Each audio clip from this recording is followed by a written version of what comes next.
du numérique au service de l'humanitaire et de la solidarité. On aura deux présentations, une de Lionel Le Cousin et une autre qui tous les deux nous parleront de ce sujet avec un regard un peu différent. Avant cette présentation, je voudrais juste vous rappeler que cette année encore, on va organiser l'Open Midweek Camp fin mai, donc le 27 et 28 mai à la Méjal, que l'appel avec heures a été lancé dans la semaine. Donc si jamais vous voulez proposer un projet, n'hésitez pas, c'est bienvenu. Plus nombreux nous serons à présenter ce que nous faisons, mieux c'est. Donc c'est sur le site OBC Provence, vous avez un petit onglet appel à participation, vous avez un long formulaire Google qui vous prend à peu près 10 minutes à remplir, et vous pouvez comme ça proposer vos projets. Quoi? 10 minutes, ça va, c'est pas trop long. Il y a plein de choses à cocher. Ça marche très bien, malgré tout. Voilà, donc n'hésitez pas à proposer si ça vous intéresse. Ça sera plus que bienvenu. Donc, je vais laisser la parole à Guillaume, qui va nous faire un retour d'expérience. Voilà.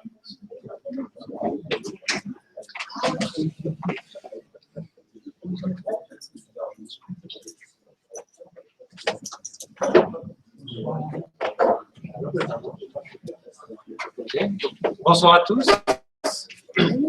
Donc, je vais commencer par me présenter rapidement. Donc, je m'appelle Carmen Couda, de formation ingénieur en informatique.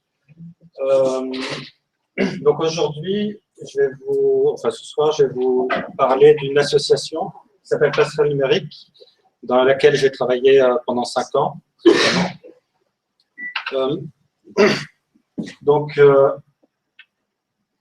Je vais commencer par vous parler tout d'abord de la passerelle numérique, ensuite un petit peu de qu'est-ce que j'y ai fait pendant ces 5 ans, et puis ensuite je vous laisserai me poser des questions, et puis si on a le temps, j'ai aussi une petite vidéo d'un reportage qu'avait fait France 24 il y a quelques années, donc parce que c'est toujours plus sympa en vidéo que de discuter trop longtemps. Donc je vais quand même commencer par discuter. Qu'est-ce que passerelle numérique? Son objectif, c'est de permettre à des jeunes défavorisés de sortir durablement avec leur famille de la pauvreté. Comment? En leur permettant d'accéder à un emploi, ce qui va leur permettre évidemment de gagner plus d'argent, de s'élever socialement. Et l'idée, c'est bien sûr que derrière, ils puissent aussi envoyer les petits frères et sœurs à l'école pour qu'eux-mêmes accèdent à un emploi. Et ainsi, petit à petit, permettre à toute la famille de sortir de leur situation. Et donc, le choix de passerelle numérique, pour arriver à ça, c'est de passer, donc, bien sûr, par l'éducation et par une formation technique en informatique. Donc, le choix de l'informatique était principalement parce que dans un certain nombre de pays émergents, et notamment de ceux en Asie du Sud-Est où travaille passerelle numérique, l'informatique évolue beaucoup. Il y a de plus en plus de demandes, de plus en plus aussi d'entreprises qui délocalisent vers là-bas. Et donc, c'est une très bonne opportunité pour les jeunes là-bas d'accéder rapidement à un emploi bien payé. Donc, c'est pour ça que Passerelle Numérique a décidé de créer une formation en informatique. Donc, aujourd'hui, il y a 3 centres de formation. Donc, le premier a été créé en 2005 au Cambodge, un aux Philippines et un au Vietnam. Donc, un peu plus dans le détail, comment fonctionne Passerelle Numérique. Donc, c'est 3 étapes importantes. La première, comment on va sélectionner les jeunes qui vont nous rejoindre. Deuxième étape, bien sûr, la formation, à la fois technique et à la fois personnelle, et avec comme finalité l'emploi et pour pouvoir aider ensuite leur famille.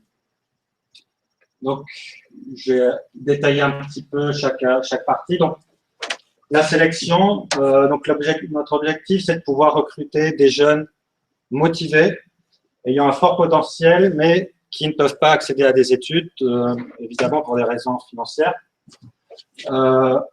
Donc, voilà, ça c'est vraiment l'objectif très important de la sélection qui va nous permettre de garantir le succès après des étudiants, puisque derrière la formation est très intense, puisqu'on a un temps limité pour partir de rien, c'est-à-dire d'étudiants qui n'ont jamais touché à un ordinateur, et 1 an et demi à 2 ans plus tard, leur faire accéder à des emplois d'administrateur système ou de développeur logiciel. Donc, du coup, c'est très rapide, donc très intense. Donc, c'est pour ça qu'on a vraiment besoin d'avoir des jeunes qui en veulent, donc très motivés, ayant un potentiel suffisant. Donc, c'est l'objectif de cette sélection. Donc, comment ça se passe? Ça se passe en 4 étapes. La première, on va dans les écoles, on essaye de ratisser le plus large possible. Donc, ça veut dire aller dans les zones rurales, aller chercher vraiment les étudiants les plus défavorisés là où ils sont. Donc, l'idée de cette information, c'est d'expliquer tout simplement aux jeunes lycéens qu'est-ce qu'on leur propose, quelle est la formation, comment ça va se passer pendant les 2 ou 3 ans qu'ils vont passer avec nous. Pour ces lycéens qui sont intéressés, vont pouvoir postuler. Donc, tous ceux qui postulent, la première étape, c'est un examen écrit. Donc là, l'idée, c'est pas un concours, donc on va pas prendre les meilleurs, mais c'est simplement qu'ils atteignent un niveau minimum pour nous permettre d'être à peu près sûr qu'ils vont réussir à suivre la formation, puisque comme je vous disais, c'est une formation assez intense. Donc, on a besoin de s'assurer qu'ils ont un niveau minimum, au moins en maths et en anglais. Troisième étape, donc on leur fait à tous passer un entretien individuel de motivation qui dure environ 30 minutes. Donc là, l'idée, c'est comme son nom l'indique, de vérifier la motivation de l'étudiant, vérifier, voir si vraiment c'est un jeune qui a vraiment envie de s'en sortir, qui va tout faire pendant ces quelques années pour réussir et qui va ensuite aider sa famille. Et puis la dernière étape, donc pour ceux qui réussissent l'entretien, c'est une visite surprise dans la famille. Donc le but de cette visite, c'est de vérifier évidemment les conditions économiques et sociales de l'étudiant. Donc pourquoi surprise? Tout simplement parce que sinon, si on leur dit à l'avance quand est-ce qu'on va passer, il y en a qui peuvent être amenés à essayer de tricher, donc ça veut dire d'aller chez leurs voisins, faire croire que c'est leur maison, de cacher un frigo, des choses comme ça qui vont faire qu'ils vont être automatiquement exclus du processus. Et c'est l'occasion aussi pour nous de voir dans quel environnement les étudiants vivent et notamment de savoir si un étudiant est dans une situation particulière, en danger ou des choses comme ça. Donc ça peut être des enfants qui sont battus par leur père, qui ont été abandonnés quand ils étaient jeunes, qui ont été récupérés par l'oncle, qui s'en sert plus comme un esclave que comme un enfant. Bref, je vous passe toutes les histoires plus ou moins glauques qu'on peut rencontrer. Mais donc là, l'idée de cette visite, c'est aussi de savoir ça, pour savoir aussi, donc parce qu'évidemment, on va essayer quand même de privilégier les enfants qui sont dans une situation difficile pour essayer de les sortir de cette situation. Mais à la fois, on ne peut pas non plus prendre que des étudiants qui sont dans une situation difficile, parce que derrière, ça va être trop difficile pour nous à gérer. Donc, même si on essaye pour ces étudiants-là de les aider, donc avec des psychologues, avec des gens qui viennent pour les aider un peu à se reconstruire, on ne peut pas non plus avoir une majorité d'étudiants de ce genre de situation, sinon le staff de l'association n'est pas formé à ça. Donc, voilà pour la première étape qui est essentielle pour la réussite, puisque évidemment l'objectif, c'est dès qu'on sélectionne un jeune, on veut l'amener jusqu'au bout. Donc, il faut que lui fasse tout ce qu'il peut pour aller jusqu'au bout. Mais à partir du moment où on a décidé de le prendre, c'est aussi à nous de faire tout ce qu'on peut pour l'aider à aller jusqu'au bout. Donc, un petit peu en image. Donc, la sélection, c'est beaucoup ça. Aller au fin fond des Philippines ou du Cambodge ou du Vietnam pour aller les chercher. C'est les examens écrits. Donc, voilà, en tenue d'écolier. C'est des entretiens de motivation. Et c'est donc les visites de famille. Donc, voilà les 4 étapes illustrées. Ensuite, une fois que donc, les étudiants nous rejoignent, donc commence la formation. Donc, la formation en 3 axes. La première qui est une formation technique au métier de l'informatique. Donc, dans cette formation, ils ont le choix entre 2 métiers, soit administrateur système, soit développeur logiciel. Et on va essayer d'apporter une formation technique qui réponde au mieux aux besoins du marché local. Donc, ça veut dire aller rencontrer les entreprises locales et pour comprendre quels sont leurs besoins, quelles sont les compétences qu'ils recherchent, quelles sont les compétences qu'ils ont du mal à trouver, pour vraiment arriver à avoir une formation qui corresponde au plus près du besoin des entreprises pour faciliter évidemment l'accès à l'emploi derrière. C'est aussi une formation à la vie en entreprise, puisque c'est des étudiants qui n'ont strictement aucune idée de ce que c'est qu'une entreprise, de ce que c'est que travailler dans une entreprise. Donc, il faut aussi avoir cet aspect-là pour pas qu'ils soient totalement perdus quand ils arrivent le premier jour de leur stage, qu'ils sachent ce que c'est que travailler en entreprise, comment se comporter. Voilà, donc ça, généralement, on essaye de le faire par des entreprises locales elles-mêmes, donc qui vont venir expliquer à nos étudiants comment ça se passe, voilà, qu'est-ce que c'est que le département RH, pourquoi il y a un département finance, etc. Donc, tout ce qui, voilà, pour les préparer à la vie en entreprise. Et évidemment, aussi une formation humaine, donc, pendant laquelle on va essayer de développer le savoir-être de manière à ce qu'ils se comportent bien aussi quand ils vont entrer en entreprise et autour de 3 valeurs principales de l'association qui sont la responsabilité, la confiance et la solidarité. Donc, pendant la formation, l'association prend les étudiants totalement en charge. Donc, ça veut dire les loger, les nourrir, les former. Passerelle numérique prend vraiment tout en charge.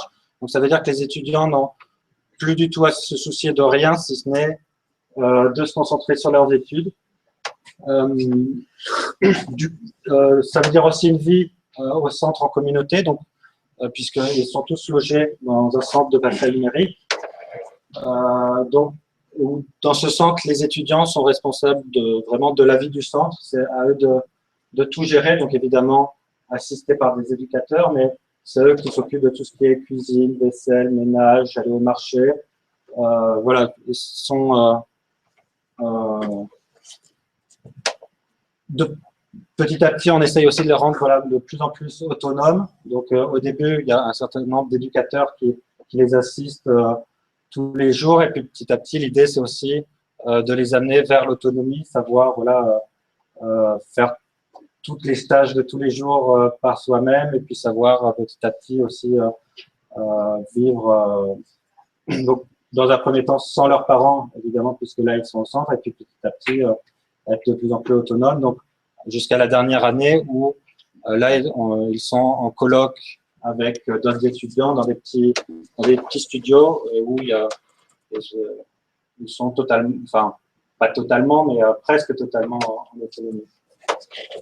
Donc voilà, pendant la vie au centre aussi, alors, ils ont par contre très peu de temps libre, donc ça veut dire quand il n'y a pas de cours, c'est des heures d'études. Quand ce n'est pas les heures d'études, c'est qu'il faut faire des tâches. Donc, ils sont en cours du lundi au samedi. Le dimanche matin, c'est ce qu'on appelle le Community Services. Donc, ça veut dire que c'est à leur tour aussi d'aider d'autres personnes. Donc, pendant la première année, ça veut dire aller aider dans des orphelinats, ça veut dire aller aider dans des centres pour aider des personnes âgées, etc. Et puis à partir de la deuxième année, comme ils ont déjà une formation en informatique, donc là l'idée c'est qu'ils vont plutôt aller dans d'autres associations, dans des écoles, aider soit à réparer des ordinateurs, soit à mettre en place des ordinateurs, soit à faire des petites formations aux bases de l'informatique dans les écoles ou dans d'autres associations. Et le dimanche après-midi, ils ont quand même de libre, sauf pour les plus faibles qui ont des cours supplémentaires pour rattraper le retard. Donc la formation un petit peu en images aussi. Donc c'est les cours qui se passent dans une université. Donc là, c'est pas dans les centres de passerelle numérique. Donc on travaille en association avec une université locale qui nous permettent voilà, d'avoir des locaux et qui va permettre aussi de faire reconnaître la formation par un diplôme reconnu. Donc là, notamment, c'est aux Philippines, où on travaille avec une université extrêmement réputée là-bas. Donc, avoir un diplôme de cette université, c'est aussi une bonne chose pour les étudiants derrière pour la recherche d'emploi, même si en réalité, ils ne suivent pas vraiment la formation de l'université, puisque c'est nous qui définissons la totalité de la formation et c'est avec nos professeurs. Mais l'université nous permet quand même d'avoir son diplôme. Et donc, en image, la vie au centre. Donc, voilà, c'est la cuisine, la vaisselle, et puis quand même, de temps en temps, on s'amuse aussi, même s'il n'y a pas beaucoup de temps libre. Donc, la dernière partie, tout d'abord le stage. Donc, pour la recherche de stage, c'est nous qui démarchons les entreprises. Alors, pourquoi? Déjà parce que à ce stade-là, les étudiants ne savent pas encore vraiment suffisamment faire, et puis aussi parce que on est assez exigeant au niveau des entreprises. Alors, déjà, il faut arriver à les convaincre qu'un étudiant qui n'a suivi qu'un an et demi de formation est meilleur que les autres étudiants qui ont suivi 4 ans de formation dans les universités classiques. Il faut ensuite les convaincre que normalement, les stages dans ces pays-là, c'est pas rémunéré, mais nos étudiants, il va falloir les rémunérer parce que ça nous permet de payer une partie de leurs études. Et puis, c'est aussi avoir un plan de formation. Donc, ça veut dire que l'entreprise doit aussi s'engager à l'avance à qu'est-ce qui va se passer pendant le stage, quelles vont être les étapes, puisque le stage fait tellement partie de la formation. Et donc, on veut absolument que le stage corresponde vraiment à leurs études et leur permettre de terminer cette formation et non pas d'être mis dans un coin et à pas trop savoir quoi faire. Donc, on veut vraiment que voilà, les entreprises nous fournissent un vrai plan de formation. Donc, c'est pour ça que c'est nous qui les démarchons. Donc, au début, c'était compliqué, mais petit à petit, au fur et à mesure des années, c'est devenu de plus en plus facile et maintenant, on a beaucoup plus de demandes au final que d'étudiants, donc c'est plus inversé maintenant. C'est plutôt les entreprises qui viennent se battre pour avoir de nos étudiants plus que l'inverse. C'est plutôt une bonne réussite. Donc, par contre, pour ce qui est de la recherche d'emploi, donc après le stage, c'est à eux de le faire. Donc, évidemment, on va les assister si nécessaire, mais l'idée, c'est que ce soit eux qui soient proactifs cette fois-ci dans leur recherche d'emploi. Bon, sachant que au final, environ la moitié sont directement embauchés à la fin de leur stage par l'entreprise qui les a embauchés en stage. Et ensuite, donc voilà, donc en moyenne sur les 3 pays, c'est 97% des étudiants qui trouvent leur job dans les 2 premiers mois, qui suivent leur diplôme. Et aux Philippines, notamment là où j'étais, donc c'était plutôt 100% avant la fin du stage. Donc, les entreprises étaient plutôt satisfaites de nos étudiants. Donc voilà pour le petit du stage et la recherche d'emploi, donc un petit peu en image aussi. Donc voilà, ça c'est au moment de la recherche de stage. Donc on invite aussi un certain nombre d'entreprises à venir se présenter à nos étudiants pour les convaincre de choisir leur entreprise, puisque à l'arrivée, si un étudiant a le choix entre plusieurs entreprises, évidemment, ben, ça sera à lui de choisir. Donc, les entreprises essayent aussi de convaincre et une fois qu'ils ont fait leur présentation, c'est au tour des étudiants de convaincre pendant les entretiens. Et ensuite, c'est l'arrivée au stage en entreprise. Donc, donc voilà pour ce qui est de passerelle numérique. Donc, je vais juste vous expliquer rapidement ce que j'y ai fait là-bas. Donc, puisque j'ai passé 5 ans avec passerelle numérique. Donc, une première année au Cambodge, où là, donc, le centre existait depuis déjà quelques années, donc était déjà bien établi, puisqu'il existait depuis 2005. Je suis arrivé en 2010. Donc là, mon rôle, c'était surtout de faire monter en compétence les enseignants. Donc, puisque au Cambodge, il y a un gros déficit dans l'éducation du fait de leur histoire récente où donc, tous les intellectuels, la plupart, on va dire, des intellectuels avaient disparu. Donc, tout le système éducatif doit être remis en place. Donc, il est difficile de trouver des compétences et dès que quelqu'un a un peu de compétences, bah, évidemment, les entreprises se les arrachent. Donc, c'est assez compliqué d'avoir des professeurs avec les compétences que l'on recherche pour notre formation. Donc voilà, donc là, mon rôle pendant cette année était d'aider à faire monter en compétences des professeurs sur place. Au bout de cette année, je suis parti donc aux Philippines. Là, c'était un tout autre contexte, puisque là, le centre venait d'être créé, donc avec 24 étudiants dans une petite maison, avec on était 4 employés. Donc aujourd'hui, il faut 270 étudiants dans 3 bâtiments différents. Donc on a pas mal grossi en 4 ans. Donc là, on a atteint notre taille, notre objectif de taille maximum, qui est donc d'avoir 90 étudiants tous les ans. Donc là, mon rôle aux Philippines, donc c'était de m'occuper de tout ce qui était la partie formation, donc la partie formation technique. Donc ça veut dire définir quel va être le contenu des formations. Ça veut dire travailler avec les enseignants. Donc dans un premier temps, les recruter. Ensuite, travailler avec eux pour délivrer la formation. Ça voulait dire aussi travailler avec les entreprises locales, puisque comme je vous le disais, l'objectif de la formation, c'est de répondre vraiment à des besoins concrets des entreprises. Donc, ça voulait dire aller rencontrer ces entreprises et puis également pour la recherche de stage. Et puis, le suivi des étudiants, donc vérifier l'évolution du niveau des étudiants, détecter les étudiants qui décrochaient un peu pour essayer de rattraper le tir. Donc, c'était aussi, je m'occupais aussi de toute la partie infrastructure informatique, puisque les autres employés avec moi étaient plutôt des éducateurs, donc qui n'avaient aucune notion d'informatique. Donc, du coup, j'ai dû aussi mettre en place les labos d'informatique pour les étudiants et puis le réseau pour tout le centre. Et puis, je m'occupais aussi de la relation avec l'université, donc puisque on faisait les cours à l'université, on avait nos profs, mais qui étaient employés par l'université pour nos étudiants. Donc, bon, voilà, on travaillait pas mal avec cette université, donc je m'occupais aussi de faire en sorte que tout se passe bien avec cette université. Voilà pour ce qui est de ce que j'ai fait. Et puis au-delà de ça aussi, c'était surtout aussi de passer de très bons moments avec tous ces étudiants. Voilà.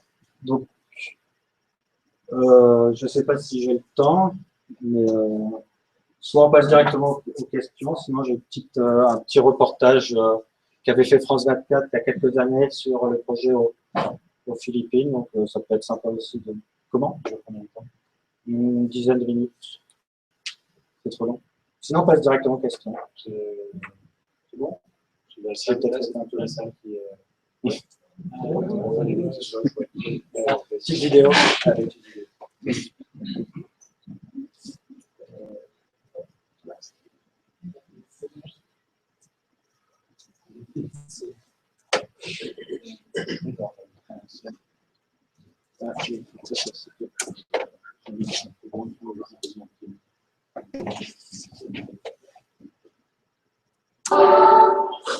Bonjour à tous et bienvenue dans ce nouveau numéro de Objectif Espoir, le magazine consacré aux objectifs du millénaire de l'ONU pour le développement.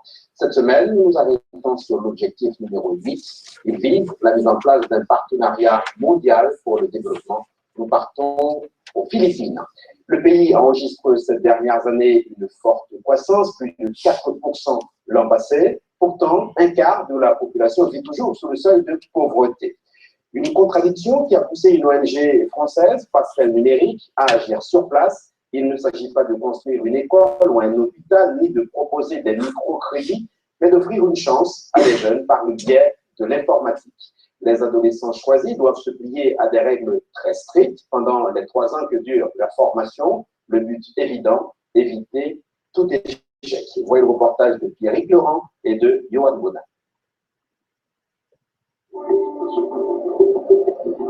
L'île de l'été, au cœur de l'archipel des Philippines. Une région rurale, isolée, la première ville est à plusieurs heures de route. C'est dans une école que les membres d'une ONG française baptisée Passerelle Numérique ont rendez-vous. Ils viennent rencontrer une cinquantaine d'adolescents, des lycéens qui ne le savent pas encore, mais dont la vie va peut-être changer. Nous sommes une ONG française et nous proposons un cursus dans le domaine de l'informatique pour des étudiants comme vous. Et bien sûr, nous faisons en sorte que vous ayez un emploi à la fin de vos études. Un travail dans l'informatique, pour beaucoup, c'est inespéré, car dans la région, la plupart des familles n'ont pas les moyens d'envoyer leurs enfants à l'université.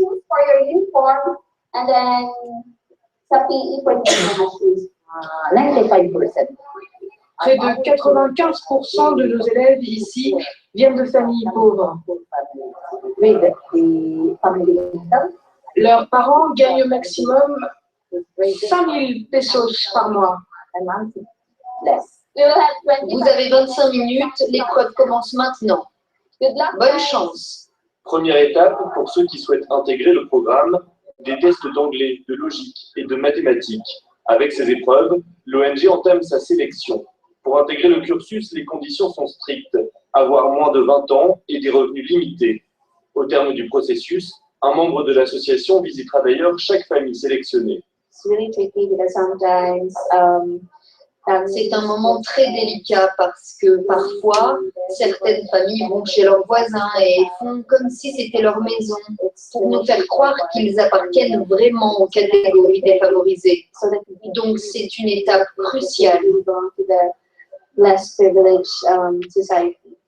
Comme ces lycéens, ils sont plus de 2000 à avoir tenté leur chance ces derniers mois.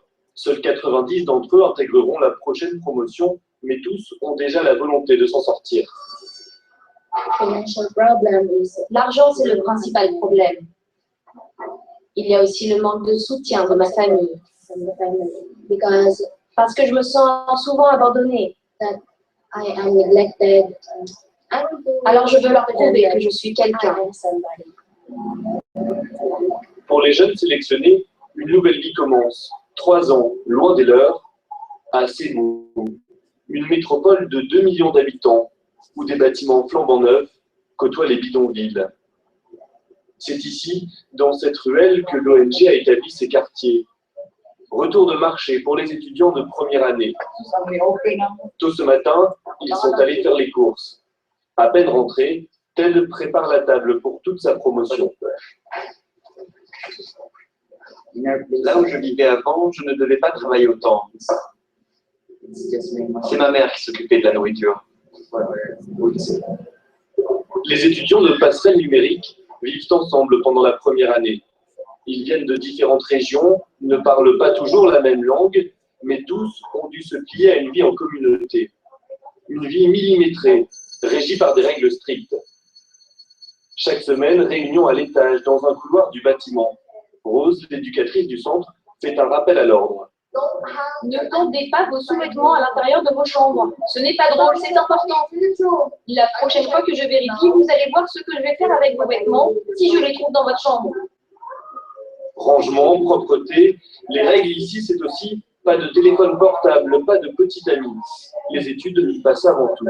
Ce qu'ils font ici au centre, même les petites choses comme respecter l'emploi du temps, c'est très important pour leur future vie professionnelle.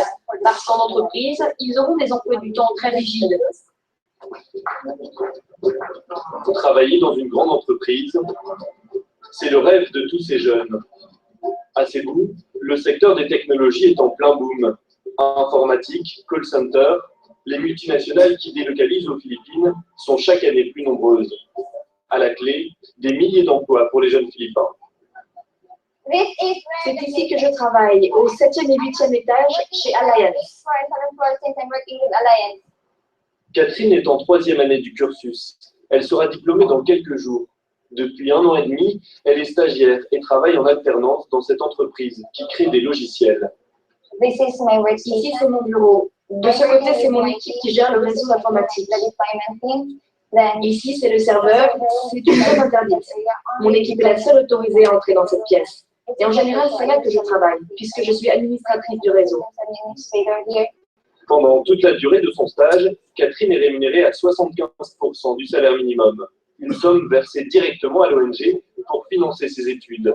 Parmi ses collègues, le fait qu'elle vienne d'un milieu défavorisé n'est donc pas un secret. Pour son responsable, c'est même un atout. Ce qu'elle a vécu avant d'arriver ici était bien plus difficile. Donc je pense qu'à l'avenir, ce sera facile pour elle de remplir des missions ici. Car elle en a vu d'autres. Malgré un emploi du temps chargé depuis 3 ans, Catherine retourne régulièrement chez ses parents. Car contrairement à la plupart de ses amis de promo, sa famille n'habite pas très loin, en périphérie de Cebu.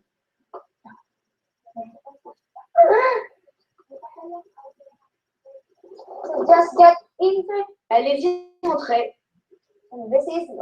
C'est notre maison. Il n'y a qu'une seule pièce. C'est ici qu'on mange, qu'on dort la nuit. Mais c'est aussi notre pièce pour dîner et pour vivre.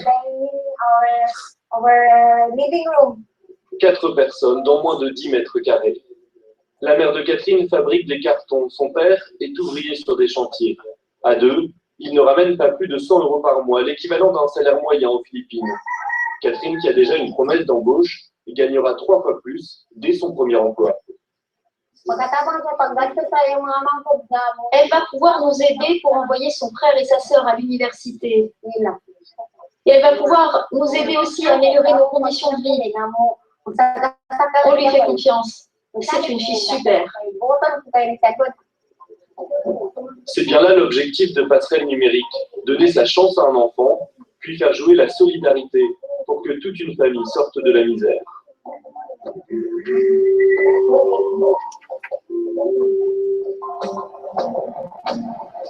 Nous retrouvons Ted sur le chemin de l'université. Dans quelques minutes, il planchera sur son examen de second semestre en informatique. Les cours se déroulent à l'université San Carlos, un établissement prestigieux, partenaire de l'ONG. Et avec ses élèves qui n'avaient parfois jamais utilisé d'ordinateur, le professeur a dû adapter sa méthode d'enseignement.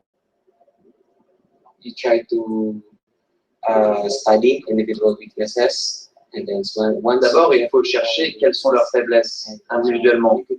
Et quand on les a identifiées, on peut les motiver. Faire en sorte qu'ils voient leurs faiblesses comme une force. Une fois qu'on a atteint cet objectif, c'est gagné.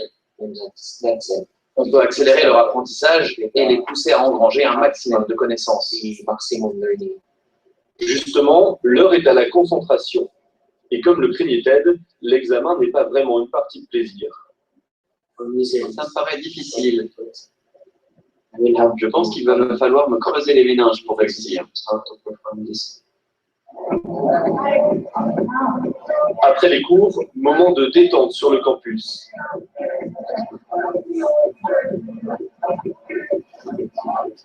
Pour les jeunes de Passerelle numérique, les occasions d'échanger avec les autres étudiants sont rares. Question de temps, question de barrières sociales aussi. Les étudiants ici à San Carlos, ils sont riches. Nous, on nous a simplement donné une opportunité. Car pour étudier ici, il faut payer les frais d'université, le logement, la nourriture. Alors même si l'uniforme masque les différences, certains détails ne trompent pas. We all know that On sait bien qu'on n'a pas d'argent, financially, but we are blessed. mais on sait aussi qu'on a une tête bien pleine. Et pour les têtes bien pleines de la toute première promotion de passerelle numérique, le jour J est arrivé. Malgré leur formation accélérée, les étudiants vont être diplômés comme n'importe quel jeune de l'université San Carlos. Pour Catherine, le moment est solennel. Je suis tellement heureuse. Ça fait 3 ans et ça y est, c'est fait. On a réussi. Dans l'assistance, les parents bien sûr, mais aussi les responsables français de l'ONG, les éducateurs et les professeurs. J'ai vraiment le sentiment d'avoir accompli quelque chose. Enfin, après autant de travail et d'efforts, ils ont réussi, ils sont diplômés. Il y a encore quelques années, les parents de Catherine n'auraient jamais imaginé assister à une telle cérémonie. Nous sommes tellement heureux de voir notre fille diplômée, tellement fiers. I love you, Dad. Comme Catherine, 22 des 24 étudiants de 3e année ont trouvé un travail avant même leur remise de diplôme.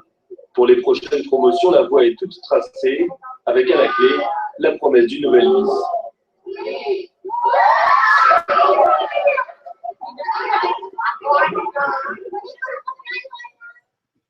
Et c'est la fin de ce numéro de Objectif Espoir. Merci à ceux qui l'ont préparé. Merci à vous de l'avoir suivi. Rendez-vous la semaine prochaine.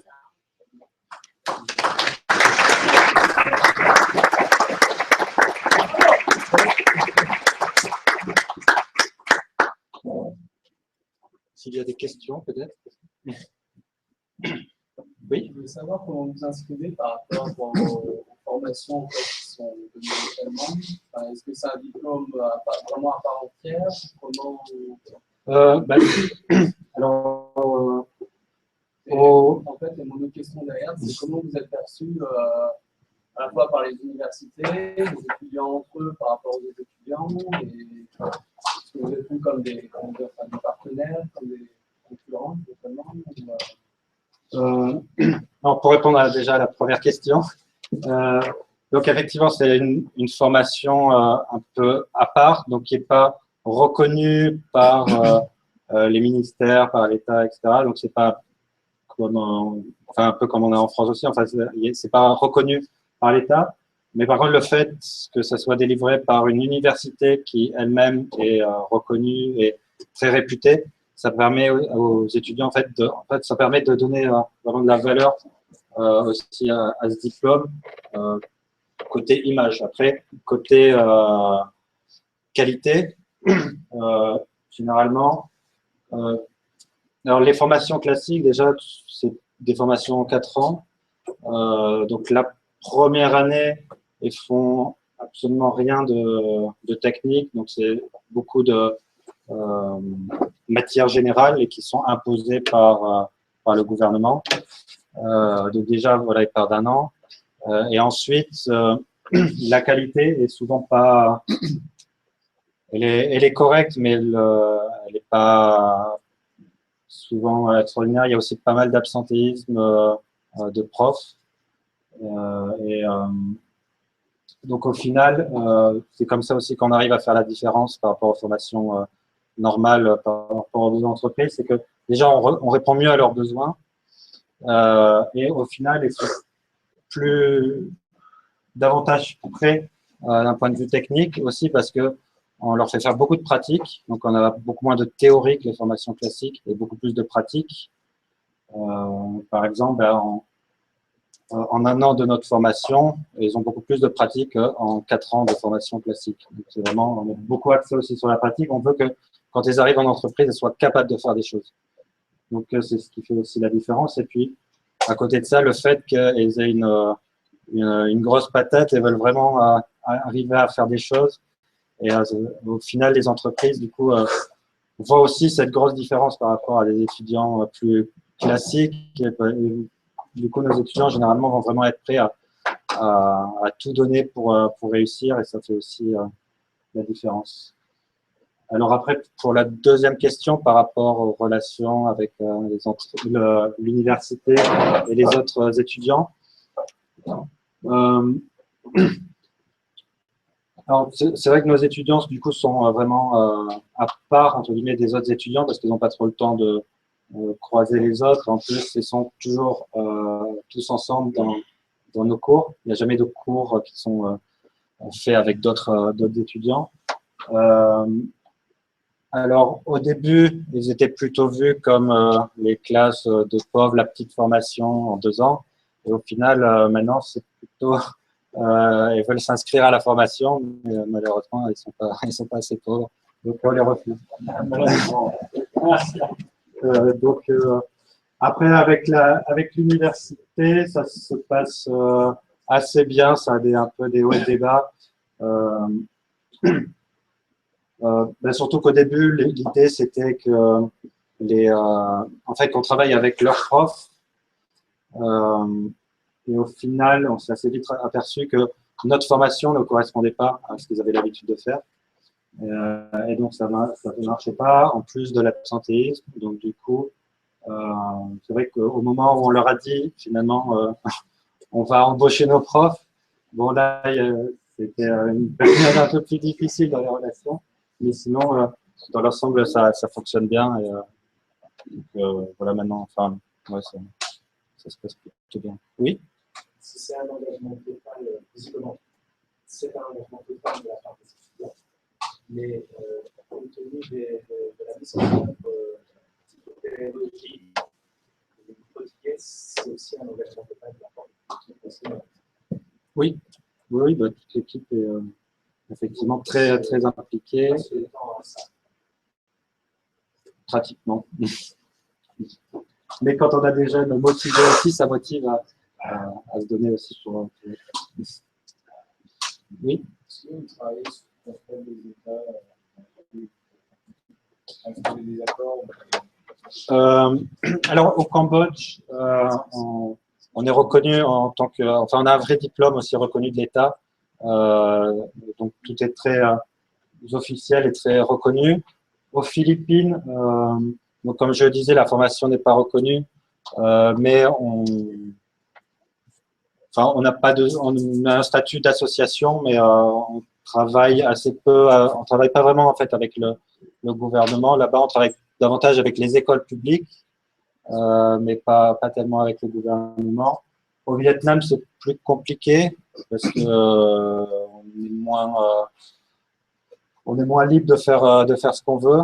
Donc, c'est plus compliqué. On est obligé d'avoir des personnes d'autres associations vietnamiennes qui sont garants un peu d'un certain nombre de choses qu'on fait. Notamment pour la sélection, c'est très difficile parce qu'on ne va pas forcément où on veut. Il faut qu'il y ait des gens du gouvernement qui nous accompagnent, qui sachent où on va et ne vont pas nous accompagner forcément aux endroits où nous on voudrait aller, là où on va. Parce que du coup, là où on voudrait aller aussi, c'est là où il y a des minorités qui sont très pauvres, mais qui sont très pauvres parce que le gouvernement ne les aide pas, et donc le gouvernement va faire en sorte qu'on ne les aide pas non plus. Donc c'est plus compliqué au Vietnam, mais sinon dans les autres pays, il n'y a pas de problème. Merci beaucoup en tout cas. Merci.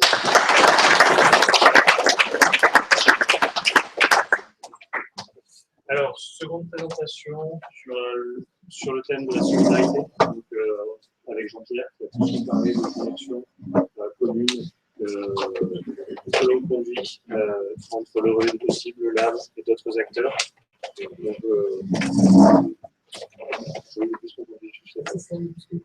je te laisse la parole si tu veux bien travailler à tes côtés. Je te laisse. Oui. Bien. Donc, voilà. C'est le démarrage de la petite bande habituelle. Vous savez, si vous avez accepté cette mission, etc. Bon, là, le grand écart va être compliqué et difficile, mais on va le tenter pour une raison très simple.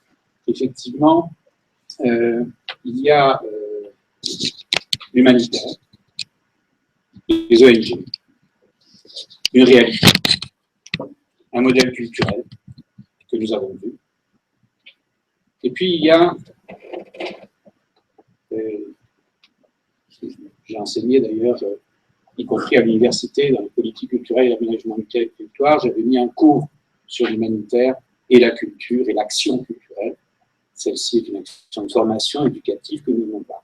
Moi, je vais vous faire basculer dans une toute autre réalité que j'ai appelée, avec quelqu'un qui a d'ailleurs une fatwa sur la tête, qui s'appelle Robert Redeker, qui est un prof, qui s'appelle l'humanitaire de l'intérieur. L'action The Bus, l'action du bus itinérant, qui est une plateforme itinérante, a été, dès l'origine, présentée ici, au Lab. L'action avait démarré en 2010.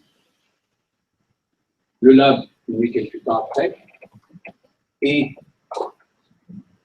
dès notre arrivée, nous, association Relais des Possibles, qui est un centre d'hébergement d'urgence pour femmes victimes de violences avec enfants, dès l'origine, à l'époque, j'étais aussi président de la Fondation Abbé Pierre, bénévole pour la région Provence-Alpes-Côte d'Azur. Dès l'origine, nous avons dit il y a une responsabilité citoyenne énorme derrière les questions de l'éducation. Il y a donc le champ du politique, non pas le champ du politique politicien, le champ du politique comme vivre ensemble, le champ du politique comme capacité, comme potentialité à réinventer des possibles, à faire en sorte que l'on puisse donner à nouveau des raisons d'espérer. Et non pas trop loin, et dans nos propres quartiers, dans nos propres cités. Et nous avons pendant 4 ans, avec Libus, plus la directrice du Relais des Possibles qui est ici, et qui est la trésorière du Lab, tenez-vous bien, suivez mon regard, et donc nous avons sillonné des quartiers et des cités à Vitrolles et à Aix-en-Provence. Et très vite, et je fais très court, parce qu'en plus, il y a les pizzas qui nous attendent.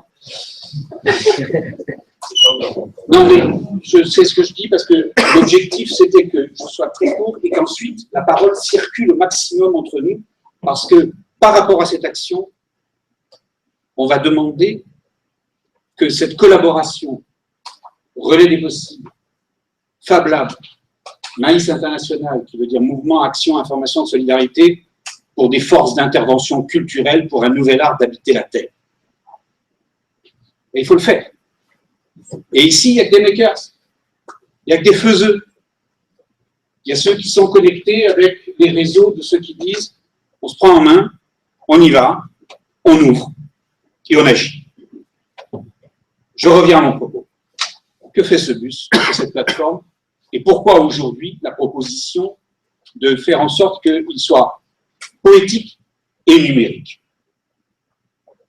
Mais parce que l'objectif du bus, c'était d'aller vers, plutôt que d'attendre que tout d'un coup, on ramasse dans tous les centres d'hébergement d'urgence ou dans tous les centres sociaux et autres, etc., le résultat du fait que nos villes, même si elles sont excellentes ou capitales culturelles, même si elles sont la plus grande université de France, sont aussi, et en même moment, et en même temps, le territoire,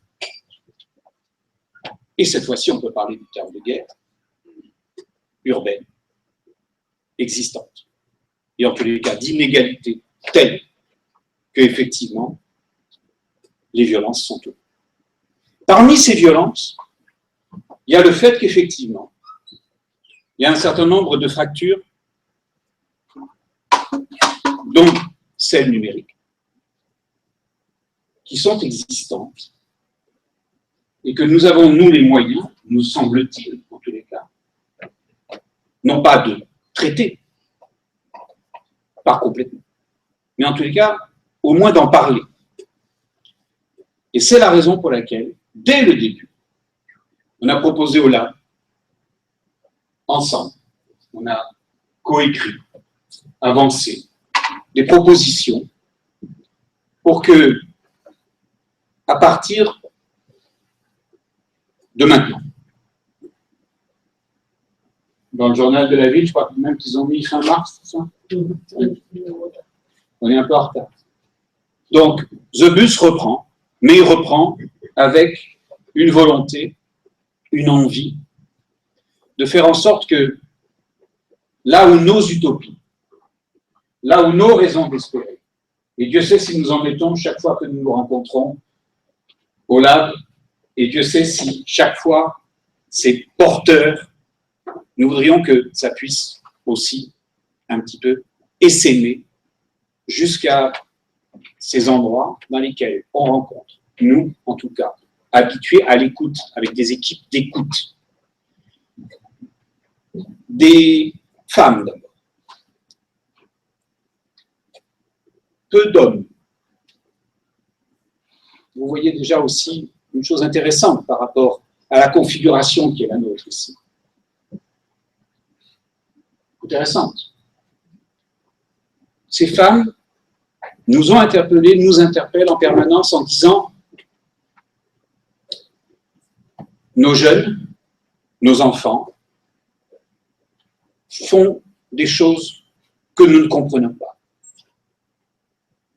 Passent leur temps avec des objets, parce qu'ils ont les mêmes que nous. Bon, peut-être pas les mêmes modèles, pas tout le temps, mais en tous les cas, ils y accèdent très vite, y compris dans les quartiers. Et ils ont en permanence, en tous les cas, et elles disent, un temps très long, beaucoup plus long que ceux qu'ils passent à l'école quand ils y sont encore, derrière des écrans. Et elles nous disent, et nous avons pensé que nous étions capables, que nous pouvions être capables de laisser libre cours, nous aussi, à nos utopies et à nos imaginations et à notre créativité, qui sera d'ailleurs le thème, je crois, de nos prochaines soirées, de faire en sorte que on comprenne bien qu'il y a une résistance possible par la culture. Et que cette résistance, elle peut passer aussi peut-être par le partage que nous pouvons faire les uns et les autres avec ce que nous faisons, les instruments qui sont là. En réalité, le premier objectif, c'était de rétablir le lien d'une palabre, le lien du fait de discuter d'eux, et de savoir, et de redonner aussi, parce que ça donne beaucoup d'espoir quand même. C'est aujourd'hui, dans l'essoufflement psychique dans lequel on est, et dans les violences dans lesquelles on est entré, il me semble que ce qui est derrière l'univers du numérique, du digital, du virtuel, porte en partie ce que j'ai appelé les raisons d'espérer.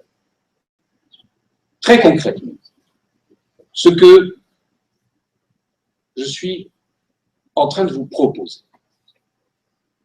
Parce que le bus va aller régulièrement, je dis bien régulièrement, dans un temps long, dans un temps durable. Ce n'est pas one shot. C'est quelque chose qui revient régulièrement. Et le bus va avoir besoin de bénévoles impliqués. Le temps est l'enjeu politique majeur pour tous, pour nous tous. Et on en est parfaitement conscient. Mais des actions de ce type, si nous continuons à ne les confier qu'à des professionnels de la médiation ou qu'à des éducateurs, feront le même flop qu'a fait finalement une certaine culture consommatrice et événementielle. J'en sais quelque chose, je suis professeur à cette université.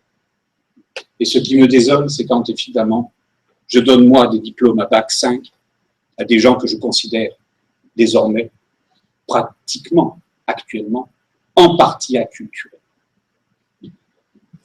Alors, ils sont alphabétisés, ils sont surtout clavieralisés. Mais attention, il y a, me semble-t-il, derrière cette condition essentielle dans laquelle nous sommes tous confrontés aujourd'hui, qui est la question de vivre ensemble.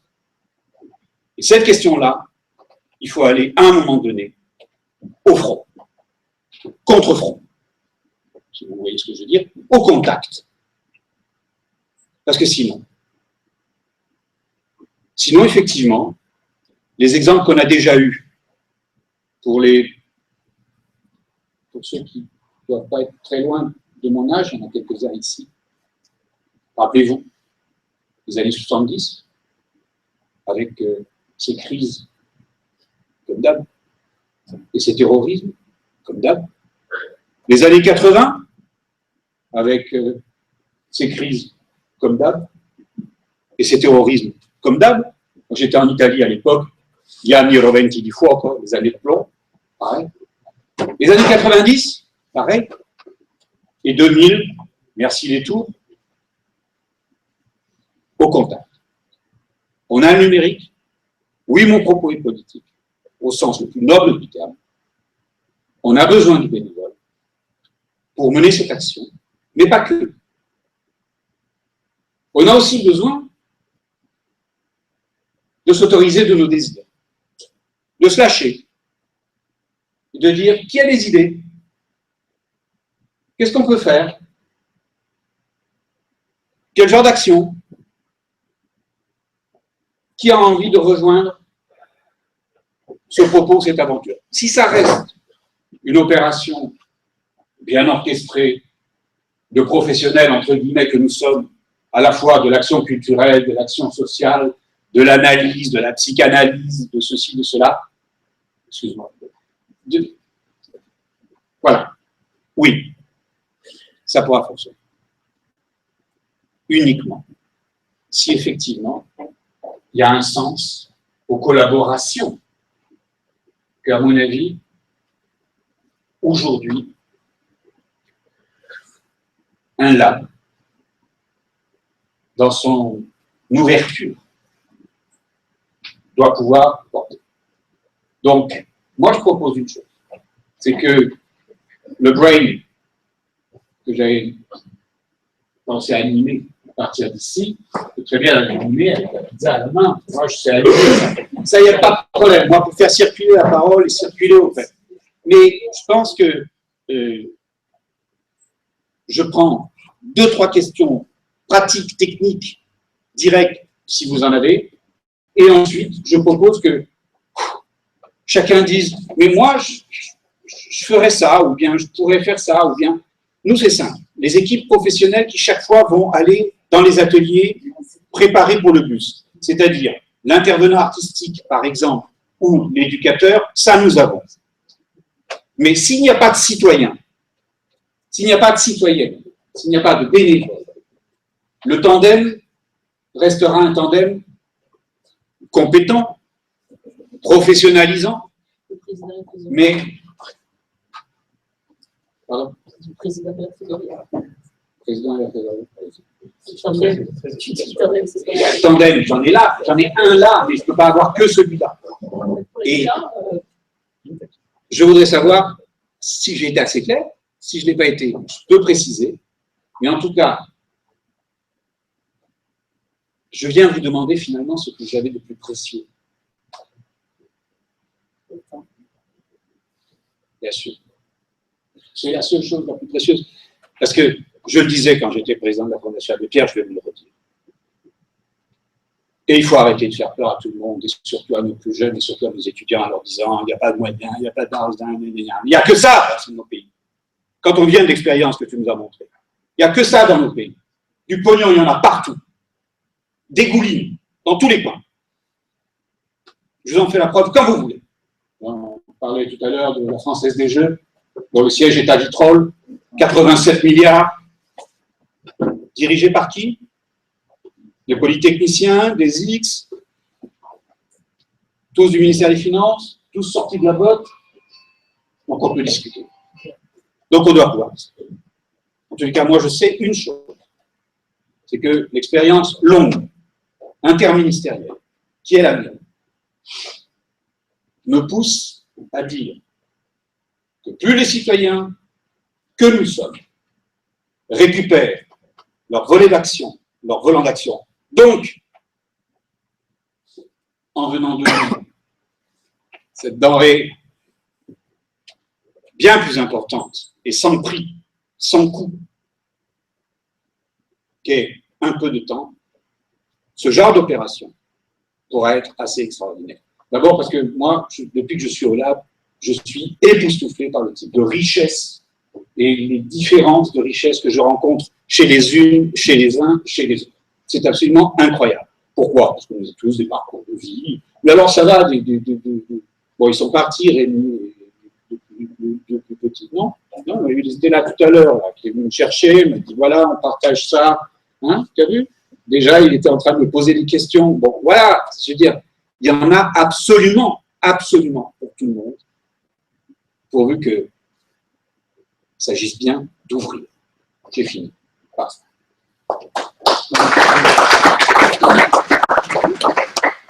Je prends quelques questions et après on partage le dos de la pizza. Il y a le temps? Bon, alors allons-y. Allez. Que aider? Sur les premières.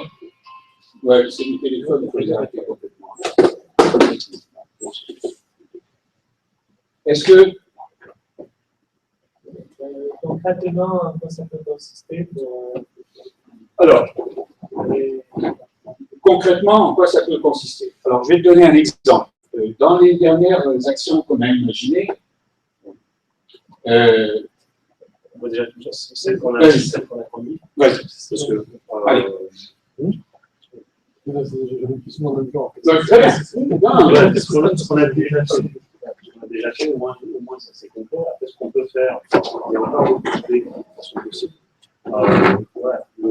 L'action de bus, c'est vraiment venir au cœur des quartiers, poser un véhicule qui sert plus de prétexte que vraiment de petit, et après faire un atelier directement sur le public. Donc, moi, je sais qu'en 2013, j'ai fait des ateliers autour de l'impression 3D. Justement, j'avais créé une discussion à la fois, parce qu'on avait fait 2 ateliers. Le matin, j'avais plus discuté avec les parents qui me demandaient si c'était un potentiel pour les enfants, qu'est-ce qu'ils allaient pouvoir en faire, etc. Donc, ça a été plus un prétexte à la discussion, à l'échange, au partage, etc. L'après-midi, ça a été un peu différent, puisque là, c'était plus les enfants qui étaient venus. Là, on avait été sur le fer. À côté de moi, il y avait une artiste qui créait des instruments de musique. Justement, on a regardé comment est-ce que le musique pouvait aider à créer des instruments de musique. Donc, les nôtres étaient assez pourris, les siens étaient plus musicaux. Mais c'est pas grave. Ça avait créé de l'échange, ça avait créé du partage.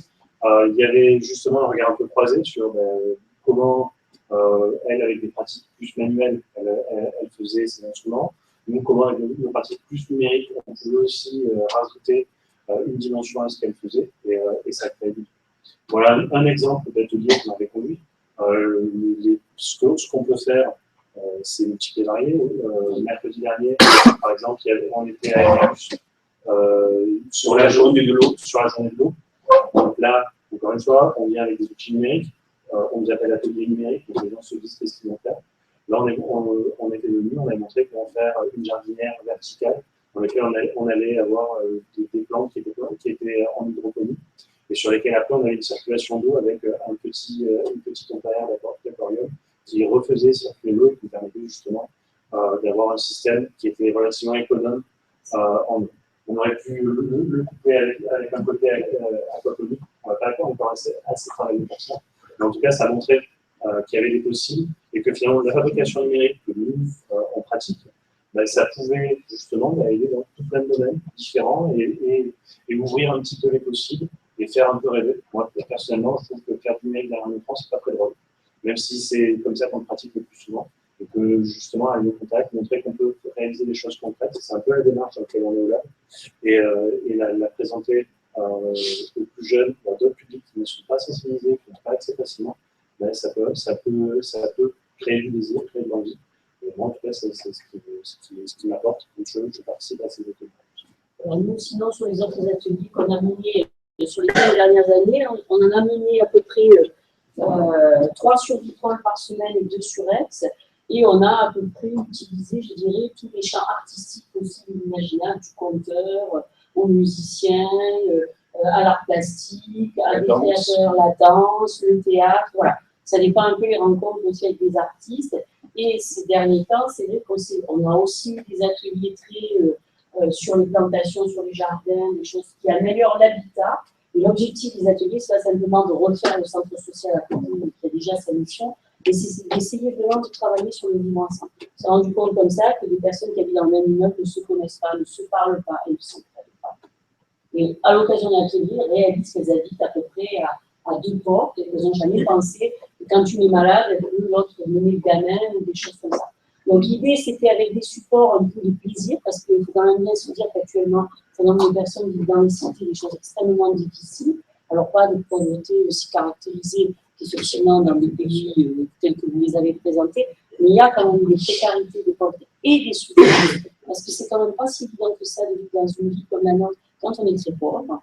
On n'est pas vu pareil, on n'est pas vu pareil, on n'a pas accès aux mêmes choses, et que c'est une autre forme de souffrance et de violence que d'être confronté à la richesse, quand même si on n'est pas aussi pauvre que ça, on n'est quand même pas dans la catégorie qui permet un certain nombre de choses.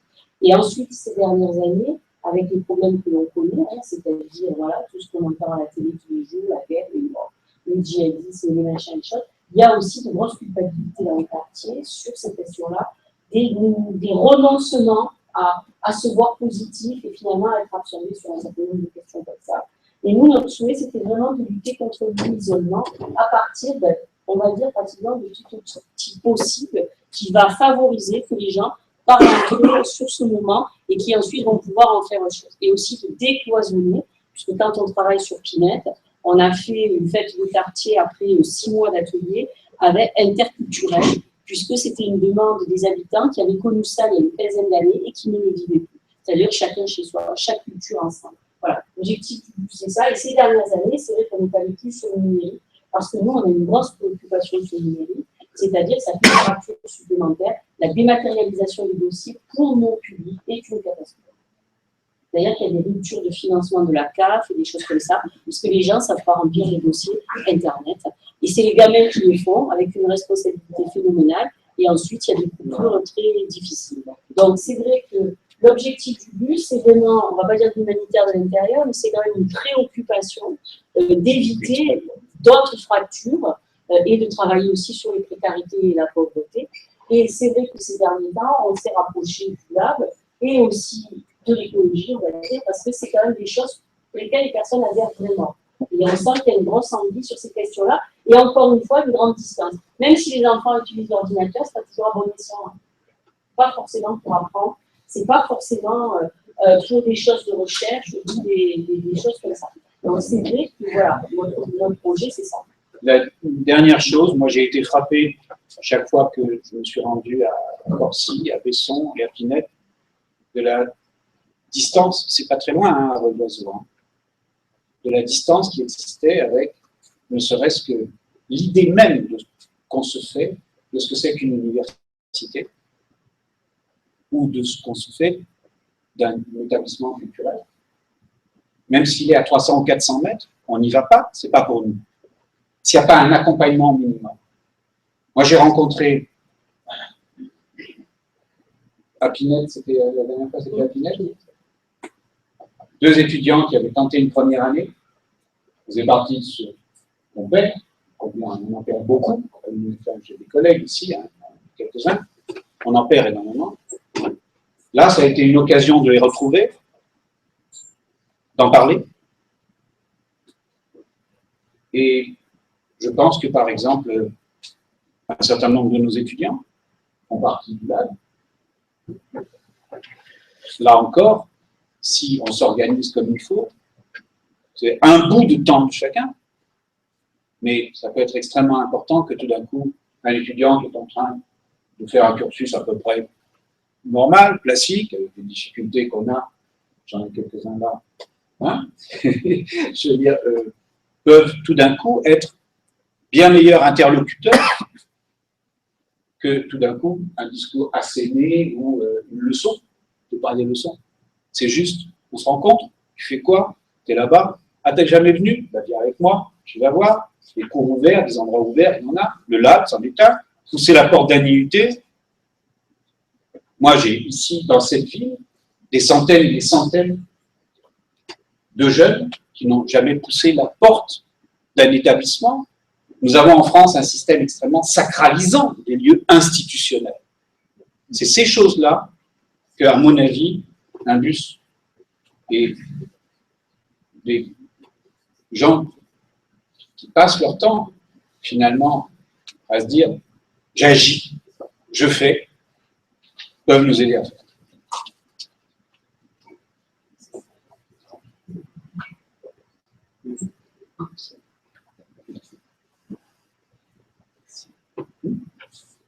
On passe? Merci beaucoup.